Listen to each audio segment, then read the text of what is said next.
Assalamualaikum warahmatullahi wabarakatuh. Alhamdulillahirabbil alamin wa bihi nasta'in wa ala umuri dunya waddin. Wassalatu wassalamu ala asrofil anbiya'il wal mursalin wa ala alihi wa sahbihi ajma'in. Amma ba'du. Baiklah, segala puji syukur mari kita senantiasa panjatkan kepada Allah Subhanahu wa taala yang telah melimpahkan karunia-Nya kepada kita berupa kesehatan, keimanan, dan keberlimpahan. Salawat dan salam marilah senantiasa kita sanjungkan kepada Nabi Muhammad SAW, kepada keluarganya dan kepada para sahabatnya. Sahabatku sekalian, anak-anakku sekalian, ya, kita sering mendengar nih, ya, dalam sehari-hari orang mengatakan tentang karma. Wah, dia sudah mendapatkan karmanya. Wah, dia sedang menjalani karmanya. Apa sih itu karma? Dengan mudahnya orang mengatakan karma. Ya, mari kita bahas. Jadi, karma itu, sahabatku sekalian, secara bahasa itu berasal dari bahasa Sanskerta, ya.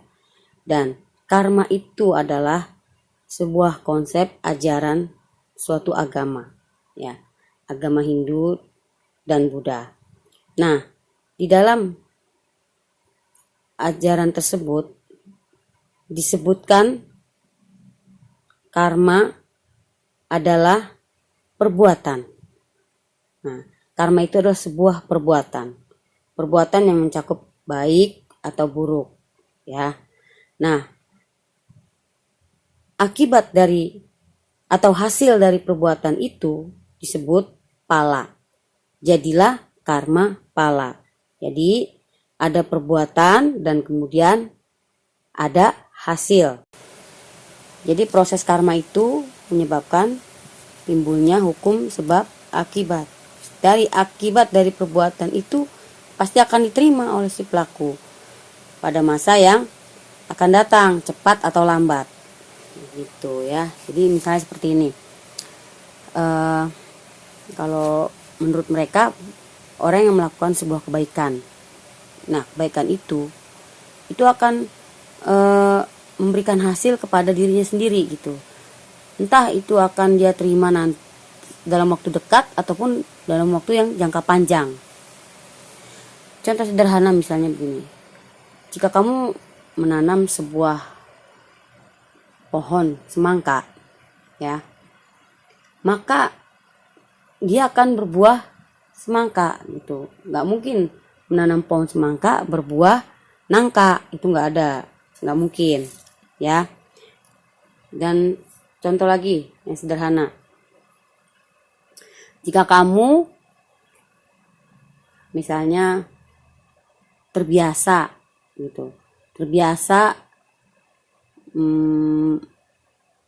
makan makanan yang tidak sehat atau junk food, makan makanan junk food misalnya, ya. Kamu terbiasa makanan junk food, maka akibat dari kebiasaan kamu itu badan kamu menjadi obesitas atau kena diabetes, seperti itu. Itu akibat dari kebiasaan yang kamu lakukan, seperti itu. Bisa terjadi dalam waktu yang dekat ataupun waktu yang lama, cepat atau lambat itu pasti akan kena, gitu. Nah, itulah yang dimaksudkan dengan karma. Misalnya kamu berbuat kebaikan kepada orang, misalnya kamu membantu, ada sebuah film dokumenter, ya, yang itu terjadi di Cina. Jadi si bapaknya ini sering menyumbang di sebuah yayasan yatim piatu. Nah, dia mempunyai seorang anak, tapi anaknya ini nggak tahu kalau ayahnya ini sering menyumbang ke yayasan tersebut. Padahal anaknya ini selalu diajarkan hemat dari kecil. Sampai dewasa, akhirnya ayahnya meninggal, tidak meninggalkan warisan yang banyak, ya, atau apapun. hanya tempat tinggal gitu yang sangat sederhana sekali. Dan pada akhirnya ketika si anaknya ini lulus pendidikannya selesai, lalu dia dipanggillah oleh yayasan tersebut untuk membantu di yayasan tersebut. Nah, akhirnya apa? Diceritakanlah bahwa yayasan ini dibantu oleh ayahnya, seperti itu. Jadi ini juga bisa disebut dengan karma pala. Apa yang diperbuat oleh ayahnya dahulu, hasilnya diberikan atau bisa dinikmati oleh anaknya, seperti itu. Tapi ada juga yang misalnya ada seorang anak misalnya dia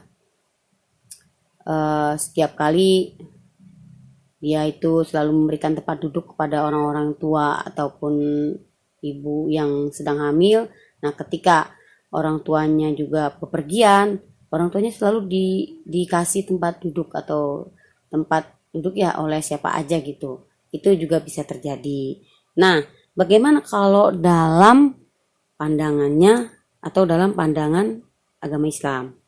Ya, dalam Al-Quran itu memang tidak ada istilah secara eksplisit itu tentang karma. Karena karma itu kan bahasa, ya kan? Bahasa yang tadi saya sudah jelaskan di awal. Karma itu berasal dari bahasa Sanskerta. Nah, sedangkan di dalam Al-Quran itu kan pakai bahasa Arab. Ya, jadi ini contohnya nih, saya bacakan di dalam Al-Quran surah Ghafir ayat 40. Ya. Auzubillahi minasyaitonirrajim. Man amila sayyi'atan fala yujza illa mislaha wa man amila solihan min zakarin aw unsa wa huwa mu'minun fa ulaika yadkhulunal jannah yurzaquna fiha bighairi hisab. Ya, artinya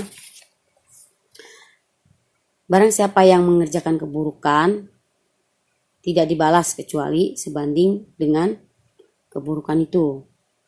Dan siapa yang mengerjakan kebajikan, baik laki-laki maupun perempuan, sedangkan dia dalam keadaan beriman, maka dia akan masuk surga dan di dalamnya dia anugerahi rezeki tanpa perhitungan.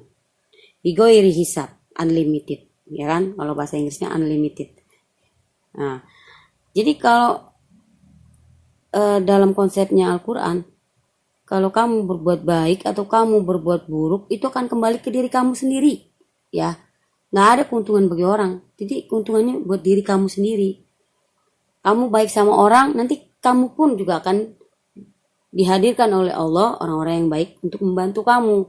Tapi kalau kamu buruk terhadap orang lain, begitu pun juga Allah akan menghadirkan keburukan itu untuk kamu. Ya, tapi Allah itu Maha Penyayang. Kalau orang yang berbuat baik maka akan diberikan kebaikannya itu kembali kepada dirinya berkali-kali lipat. Sedangkan keburukan ya sesuai dengan keburukannya itu. Ya. Ada lagi, sebenarnya banyak ayat-ayat Al-Quran yang menerangkan tentang konsep seperti ini, ya. Wa may ya'mal mithqala dzarratin khairan yara wa may ya'mal mithqala dzarratin syarran yara. Orang yang berbuat kebaikan sebesar biji zarah pun itu akan mendapatkan kebaikan atau mendapatkan balasan. Dan orang yang berbuat keburukan sekecil zarah pun dia akan mendapatkan balasan. Jadi nggak ada yang lewat. Ya, Allah itu maha melihat, maha memperhitungkan, maha adil dan maha penyayang. Allah maha melihat apapun yang kamu sembunyikan di dalam hati, ya, niat, pikiran, Allah tahu, ya kan? Dan Allah akan membalas itu sesuai dengan niat kamu. Apapun yang kamu berikan secara perbuatan, sekecil apapun, walaupun itu hanya sebiji zarah pun, itu pun tidak akan luput. Ya, pasti dibalas. Kalau kebaikan Allah akan membalasnya dengan berlipat ganda. Tapi kalau keburukan Allah membalas sesuai dengan keburukan itu sendiri. Tapi kalau keburukan itu hanya sebatas niat, tidak dilakukan, Allah tidak mencatat apapun. Seperti itu. Itulah kasih sayang Allah yang luar biasa kepada hambanya. Nah, jadi secara konsep dan proses itu mirip ya. Disebutlah kalau bahasa Sanskerta ya karma, seperti itu. Namun pembalasan ini pun ya manusia akan diberikan balasan baik di dunia ataupun di akhirat, seperti itu ya.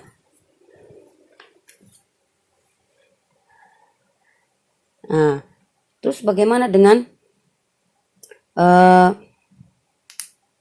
kok ada orang yang baik misalnya masih aja diberi kesulitan, masih aja diberi musibah. Nah, sahabatku sekalian, kadang-kadang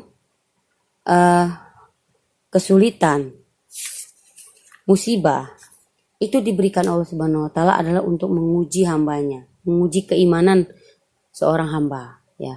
Apakah dia akan bertambah rasa syukurnya kepada Allah, rasa imannya kepada Allah, ataukah dia akan kufur seperti itu. Nah, kalau dia misalnya bertambah keimanannya,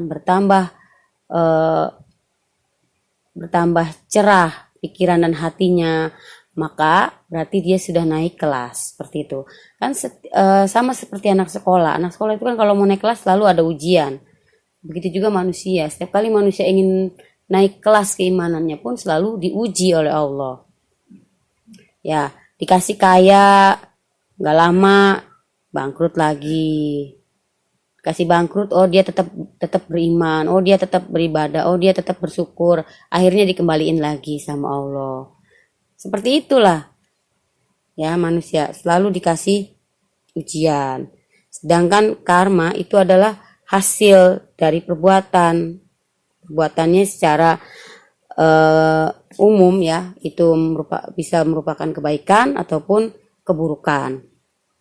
Nah, kebaikan di sini pun mencakup segala hal, perbuatan, pikiran, niat, sikap, ucapan. Nah, itu semua ada karmanya.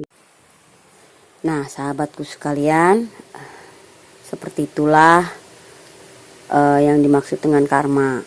Dan adapun di dalam Islam ya, memang tidak ada istilah karma. Tapi istilah dalam Islam itu seorang mukmin apabila beramal soleh, berbuat baik, maka kebaikan itu akan kembali kepada dirinya sendiri. Seperti itu. Berbuat buruk pun keburukan itu akan kembali kepada dirinya sendiri. Seperti itu. Cepat atau lambat dia akan menikmati hasil dari perbuatannya. Ya. Kalau dalam sastra Indonesia disebut dengan hukum tabur tuai, seperti itu ya. Oke, biar lebih gampangnya ya kita bilang karma aja lah, itu nggak apa-apa ya, lebih simple dan mungkin lebih enak sebutinnya. Baiklah sahabatku sekalian, jadi seperti itu penjelasan dari saya, semoga bermanfaat ya. Kurang lebihnya saya mohon maaf, saya hanyalah manusia biasa dan terbatas, sangat terbatas kemampuannya. Terima kasih sudah menyimak, terima kasih sudah follow channel ini. Semoga Allah memberikan keberkahan dan keberlimpahan juga kesehatan. Sampai berjumpa kembali ke video selanjutnya. Assalamualaikum warahmatullahi wabarakatuh.